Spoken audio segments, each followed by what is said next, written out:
મોરબી શહેરમાં સેવાકીય પ્રવૃત્તિ માટે જાણીતા યંગ ઇન્ડિયા ગ્રુપ દ્વારા વાર તહેવારની પ્રેરણાદાયી ઉજવણી કરવામાં આવે છે। જન્મદિવસ હોય કે કોઈ પણ તહેવાર, યંગ ઇન્ડિયા ગ્રુપના મેમ્બર ગરીબ અને જરૂરિયાતમંદ પરિવારની નાની મોટી મદદ કરી સેવાકીય પ્રવૃત્તિને ભેખ જગાવી રાખે છે। આવી જ સેવાકીય પ્રવૃત્તિના ભાગરૂપે યંગ ઇન્ડિયા ગ્રુપ છેલ્લા 8 વર્ષથી 14 ફેબ્રુઆરીને વેલેન્ટાઇન ડે નહીં પણ વાત્સલ્ય દિવસ તરીકે ઉજવણી કરે છે અને તેના ભાગરૂપે મોરબી શહેરના ગરીબ અને જરૂરિયાતમંદ પરિવારના બાળકો માટે મોરબીના યુવા ઉદ્યોગપતિઓની મદદથી ઓડી, મર્સિડીઝ, રેન્જ રોવર જેવી લક્ઝરિયસ કારના દરવાજા ખોલાવે છે અને આ કારમાં બેસાડી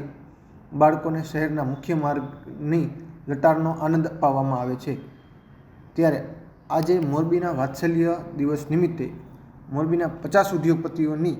કારમાં બાળકોને બેસાડી શહેરની મુખ્ય માર્ગ પર ફેરવવાનો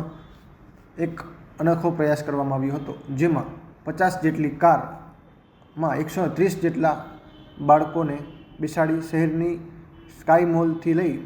અલગ અલગ વિસ્તારોમાં ફેરવવામાં આવ્યા હતા અને બાદમાં હોટેલમાં તેમને જમાડવામાં આવ્યા હતા। યંગ ઇન્ડિયા ગ્રુપ દ્વારા આપણી ભારતીય સનાતન સંસ્કૃતિને અનુરૂપ પ્રેમ, સ્નેહ અને વસુદેવ કુટુંબને જાગૃત કરતા આપણા જે સંસ્કૃતિ છે તેના જાગૃત કરતા તહેવારોની વિશેષ રૂપે ઉજવણી કરવામાં આવતી હોય છે। ત્યારે યંગ ઇન્ડિયા ગ્રુપ દ્વારા છેલ્લા 8 વર્ષથી વેલેન્ટાઇન દિવસની વિશેષ ઉજવણીના ભાગરૂપે વાત્સલ્ય દિવસ તરીકે ઉજવીને શહેરના સરકારી શાળાના બાળકોને